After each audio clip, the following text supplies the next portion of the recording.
এখানে আসার জন্য আমি ধন্যবাদ জানাচ্ছি।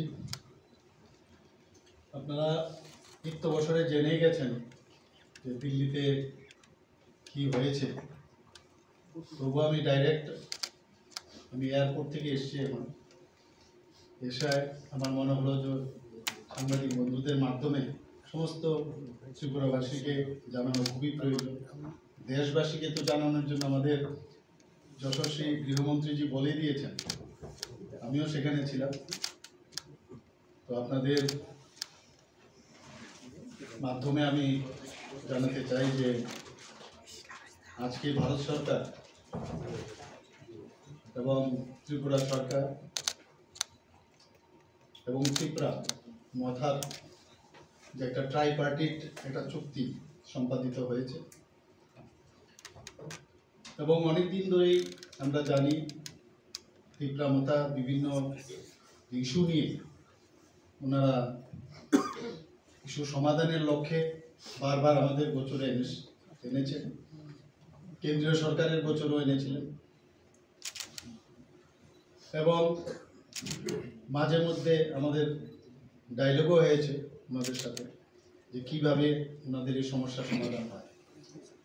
তো শেষ পর্যন্ত এই ঐতিহাসিক দিন আজকে এলো, এবং সেই ঐতিহাসিক দিনে দিল্লিতে আজকে যে ট্রাইপার্টিট চুক্তি স্বাক্ষরিত হয়েছে, এর জন্য আমি সর্বপ্রথম আমাদের যশস্বী প্রধানমন্ত্রী নরেন্দ্র মোদীজি এবং আমাদের ভারত সরকারের গৃহমন্ত্রী এবং সমবায় মন্ত্রী ওনাকে আমি ধন্যবাদ দিতে চাই, এবং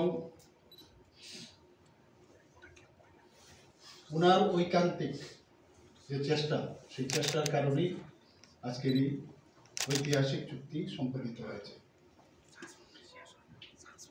এবং আমি ধন্যবাদ দেব ত্রিপুরা মথা দলের যিনি ফাউন্ডার যিনি ছিলেন মহারাজা প্রদ্যোৎ কিশোর মানিক্য দেববর্মনজিকে, এবং সেখানে গতকালই আমি বিধানসভার থেকে আমার যেতে হয়েছে। আমার সাথে আমাদের দুজন মিনিস্টারও আমার সাথে গিয়েছিল, আপনারা সবাই দেখেছেন কারা কারা গিয়েছে, এবং আমার সাথে চিফ সেক্রেটারি মহোদয় গিয়েছে, কারণ ট্রাইপার্টিট যে চুক্তি সেখানে ত্রিপুরা সরকারের পক্ষ থেকে চিফ সেক্রেটারি মহোদয় সাইন করবে, এর জন্য উনিও যেতে হয়েছে। অ্যাকচুয়ালি আমি দিল্লিতেও বলেছি it is the need of the hour, এবং বর্তমান সময়ে এই চুক্তির খুব ইম্পর্টেন্ট, এবং আমরা চাই যে ত্রিপুরাতে শান্তি বজায় থাকুক। বারবার আমি যেটা বলি যে আমরা সমস্যা সৃষ্টি করে আমরা এই সরকারে আমরা থাকতে চাই না, সমস্যা সমাধানের মাধ্যমে আমরা এই সরকারে থাকতে চাই, এবং এবারেও কিন্তু তার প্রতিফলিত হবে। কেন্দ্রীয় সরকারও বারবার এই চেষ্টা করেছেন। নর্থ ইস্ট রিজিয়নে আমরা সবাই জানি কতগুলো চুক্তি সম্পাদিত হয়েছে, সবাই আমরা জানি,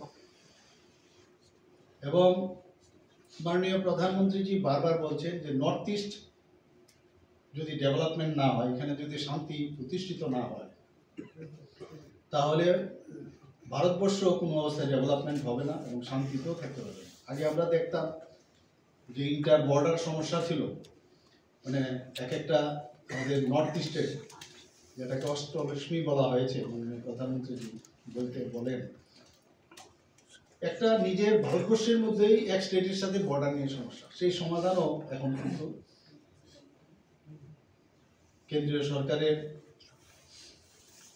হস্তক্ষেপে সেই সমাধানও হয়েছে, এবং আজকে কিন্তু আরেকটা নতুন ইতিহাস সৃষ্টি হলো ত্রিপুরার ইতিহাসে তো বটেই, এবং এতগুলো চুক্তির মধ্যে আরেকটা উল্লেখযোগ্য চুক্তি আজকে ত্রিপুরা মথার সাথে এই চুক্তি সম্পাদিত হয়েছে। এবং এতে করে আমাদের ত্রিপুরাতে আমরা যেটা বারবার বলছি, যেখানে আমরা জাতি জনজাতি আমরা সবাই মিলে একসাথে ত্রিপুরাকে এক ত্রিপুরা শ্রেষ্ঠ ত্রিপুরা আমরা বানাতে চাই, সেটা কিন্তু এই চুক্তির পরিপ্রেক্ষিতে আমি বলবো আমরা এক ধাপ কিন্তু আমরা এগিয়ে গেলাম। এবং আমরা বারবার বলছি যে যতক্ষণ ধরে শান্তি সম্প্রতি না থাকবে কোনো অবস্থায় ডেভেলপমেন্টও হবে। তো সেই দিক দিয়ে বিচার যদি আমরা করি, মাননীয় গৃহমন্ত্রীজি বলেছেন যে আজকের দিনটি সত্যিই একটা ঐতিহাসিক। এবং আমরা দেখেছি আগে দেখতাম যে নর্থ ইস্ট মানে একটা উগ্রপন্থীদের একটা আনাগোনা, উগ্রবাদ, যেন মনে হচ্ছে যেন এখানে উগ্রবাদের মাধ্যমেই এই নর্থ ইস্ট চলবে এবং নানা রকম বিবাদ এই নর্থ ইস্টের মধ্যে থাকতো। ত্রিপুরাও এর মধ্যে আমরা সবাই জানি যে এনএলএফটি থেকে আরম্ভ করে বিভিন্ন সময় বিভিন্ন উগ্রবাদী সংগঠন এখানে ছিল এবং সেগুলোকে এখন হিংসামুক্ত বলুন, আজকে উগ্রবাদ মুক্ত বলুন, বিবাদ মুক্ত বলুন, সেটা কিন্তু মাননীয় প্রধানমন্ত্রীজির মার্গদর্শনে এবং আমাদের গৃহমন্ত্রীজির হস্তক্ষেপে সেটা সম্ভব হয়েছে। এবং ত্রিপুরায় শুধু নয়, সারা নর্থ ইস্টার্ন রিজিয়নে যারা এই বিশ্বাস করতেন তারা কিন্তু আজকে মূল স্রোতে ফিরে এসেছে। বিভিন্ন সময়ে আপনারা দেখেছেন এর মধ্যেও অনেকে যারা এই উগ্রপন্থা ছাড়তে পারেননি এখনো কিন্তু টাইম টু টাইম ওরা কিন্তু সারেন্ডার করছেন, মূল স্রোতে ফিরে আসছেন।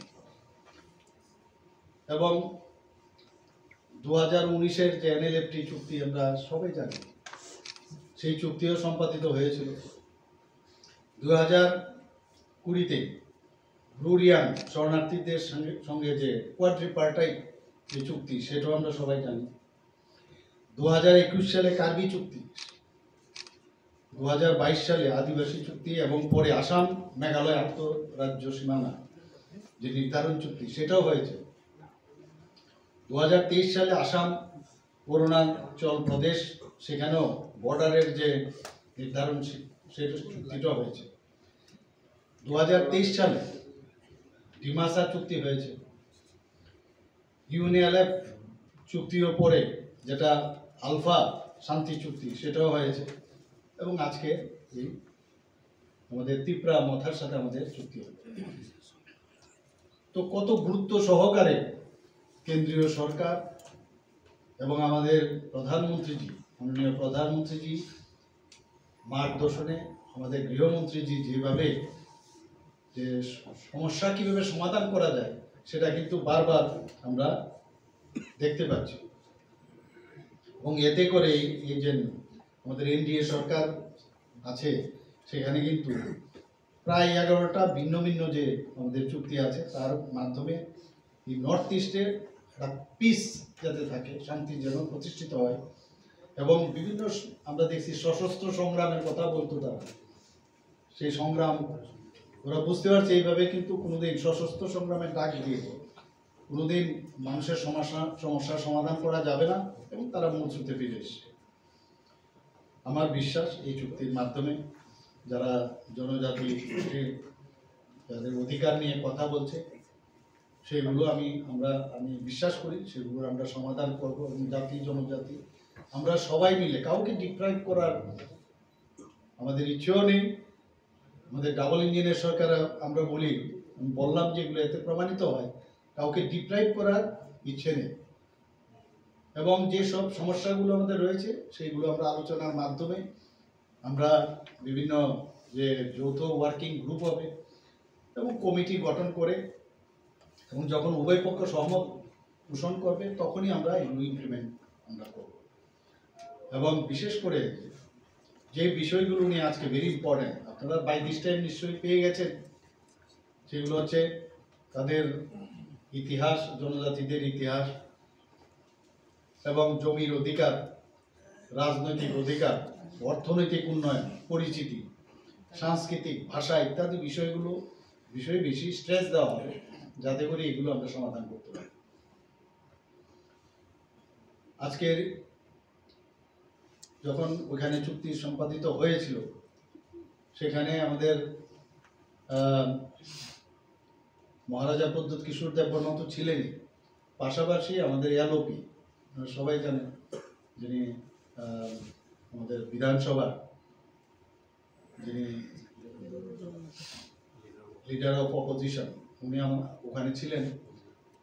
তাছাড়া উপস্থিত ছিলেন ত্রিপুরা মথার যিনি প্রেসিডেন্ট বিজয় কুমার আঙ্কলও উপস্থিত ছিলেন, এবং আমাদের যে ত্রিপুরা সরকারের মাননীয় মন্ত্রী বিকাশ দেববর্মা এবং শ্রী শুক্লাচরণ নোয়াতিও উপস্থিত ছিলেন।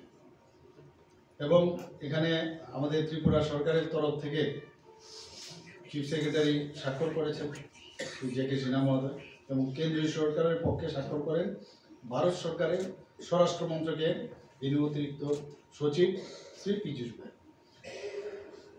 তো আমি আশা করি যে আমাদের একসাথে মিলে আমরা মানে এক ভারত শ্রেষ্ঠ ভারত, এক ত্রিপুরা শ্রেষ্ঠ ত্রিপুরা অবশ্যই এই চুক্তির মাধ্যমে সেটা আমরা করব। সবাইকে অসংখ্য ধন্যবাদ। আচ্ছা, এর আগে যে প্রাইভেট একটা কমিটি ছিল এটা কি ডিজলভ হয়ে গেছে? হাই পাওয়ার মডেলিটি কমিটি একটা বানানো হয়েছিল আগে। না, এখন যেহেতু এটা আমাদের হয়ে গেছে না, তো ন্যাচারালি এখন নতুন করে আমরা বানাবো। এটা যে অবস্থায় আছে, কিন্তু এখন যেহেতু এটা আপ টু ডেট, তো ন্যাচারালি আমার মনে হয় এটার মধ্যে আমাদের স্ট্রেস দিতে হবে। আচ্ছা, আরেকটা কথা হলো জয়েন্ট ওয়ার্কিং গ্রুপ হবে, এটা কম্পোজিশন কি হবে, কবের মধ্যে হতে পারে? এটা আমরা তো নিশ্চয়ই করবো। এখন তো আবার ইলেকশন প্রায় আজকে তো ডিক্লেয়ারও হচ্ছে, সব জায়গায় ক্যান্ডিডেটও ডিক্লেয়ার হয়েছে, কিন্তু এর মাঝেও কিন্তু আমরা কাজ শুরু করে দিই এবং সময়ের মধ্যেও যেন সব আমরা শেষ করতে পারি, সেটাও কিন্তু এই ট্রাইপার্টাইট যে আমাদের চুক্তি আছে তার মধ্যে বলা হয়েছে। সেটি একজ্যাক্ট ডেট বলা যাবে ইলেকশন আগে কি মানে ধরুন কমিটি ফরমেশন এবং কি মিটিং হতে না, পারে? সেটা দেখবেন যখন যখন হবে, সেটা তো নিশ্চয়ই তার খবর পাবেন। এটা তো চেষ্টা থাকবে, কিন্তু যেহেতু ইলেকশন ঘোষণা হয়ে গেছে, মানে ঘোষণা হতে চলছে এবং আমাদের ক্যান্ডিডেট ডিক্লেয়ার হয়ে গেছে, তো ন্যাচারালি সবাই ব্যস্ত থাকবে এখন ইলেকশন নিয়ে। এর মধ্যে আমরা চেষ্টা করবো যাটা টাইম টু টাইম আপনারা খবর পাবেন, অসুবিধার কারণ আছে উনি মনে হয়। আপনি যেমনটা বললেন যে পশ্চিম ত্রিপুরা লোকসভার মনোনীত প্রার্থীর নাম ঘোষণা হয়েছে, পূর্ব ত্রিপুরা নিয়ে কি পরিকল্পনা রয়েছে? পরিকল্পনা আমাদের কোনো পরিকল্পনা হয় না। যখন পার্টির তরফ থেকে যাকেই দেওয়া হয় আমরা সেইভাবে আমরা কার্যকর্তা হিসেবে আমরা কাজ করি। যখন ঘোষণা হবে কাম তো নো প্রবলেম। স্যার, এনএলএফটি কিছু ফ্যাকশনস এখনো রয়ে গেছে যারা সার্ভে করে, ওদের সাথে কি কোনো কথাবার্তা চলছে বা এর মধ্যে কোনো সলিউশন হওয়ার সম্ভাবনা? দেখুন, কিছুদিন আগেও প্রায় ৩-৪ বার এর মধ্যে এনএলএফটি যারা আছে ওরা কিন্তু এসে আমাদের মানে মূল স্রোতে ফিরে এসছে, সারেন্ডারও করেছে। আমরা তো চাই সবাই যেন এসে মূল স্রোতে আসুক, সুস্থ জীবনযাপন করুক, এবং এগুলো তো মানে খুব সিক্রেটও বিষয় না, বলাও যাবে না কার সাথে কি কথা হচ্ছে। ইন্টেলিজেন্স যে আমাদের টিম আছে সেখান থেকে ওনারা কথা বলেন, যখন হওয়ার পরে আমরা বলি যে হ্যাঁ। আশা করি সব মানুষ বুঝতে পারছে যে বিকাশ মানে ভারতবর্ষ যে বিকাশের কথা মাননীয় প্রধানমন্ত্রীজি বলছেন, এবং ত্রিপুরা বিকাশের কথাও বলছেন। ত্রিপুরার বিকাশ না হলে, অন্যান্য প্রদেশ যদি বিকাশ না হয়, তাহলে ভারতও বিকাশমুখী হবে না। এবং আজকের এই চুক্তির ফলে কিন্তু ত্রিপুরার বিকাশের মানে কয়েক ধাপ কিন্তু আমরা এগিয়ে সবাইকে আজকে যে অ্যাকর্ডটি সই হয়েছে সেই অ্যাকর্ডে জয়েন্ট ওয়ার্কিং গ্রুপ একটি নির্দিষ্ট টাইম বাউন্ড ম্যানারে মিউচুয়ালি এগ্রিবল ফরম্যাটে এই যে ইস্যু রয়েছে সেগুলোকে রিজলভ করতে বলেছে, এবং এই সময়ে কোনো রকম কোনো সাইড থেকে কোনো আন্দোলন করা যাবে না, কোনো এক্সিকিউশন করা যাবে না। What is the probable time span we talking about here, because time bound is suppose to have a time? দেখুন, কোনো মানে আমাদের তরফ থেকে তো ভারতীয় জনতা পার্টি যে আমাদের সরকারের যে পার্টি আমরা আছি দায়িত্ব, আমরা তো বারবার বলছি যে আমরা কোনো অবস্থায় কোনো ধরনের এজিটেশন হিসেবে আমরা বিশ্বাস করি না। তো এখনই বলা হয়েছে যে এখন যেহেতু এটা একটা চুক্তি হয়েছে, চুক্তির মধ্যে আছে যাতে কোনো ধরনের অস্থিরতা সৃষ্টি না করে, নিশ্চয়ই ওনারা করবেন সেটা। এবং ন্যাচারালি যেহেতু টাইম বাউন্ড আমরা বলছি, টাইম শেষ হয়ে গেলে এইভাবে এরকম তো না। আর টাইম তো আমরা বলিনি যে এত তারিখের মধ্যে টাইম তো হবে, আমরা করবো, এটা নিশ্চয়ই করবো। আপনারা দেখবেন, আপনারাও এর মধ্যে থাকবেন। আশা করি will all enjoy. Since the first meeting in Agartala, in presence of Home Minister, he said that this is not the right time, we may go to the government also. Was there any talks in that? No, I don't have any idea. Regarding this matter, nothing was discussed. Thank you. Sir আজকে বিকেলে একটা মুখ্যমন্ত্রী জন আরোগ্য যোজনা নিয়ে একটা সামাজিক মাধ্যমে সরাসরি হয়েছিল, এই ব্যাপারে আপনি কি বলবেন?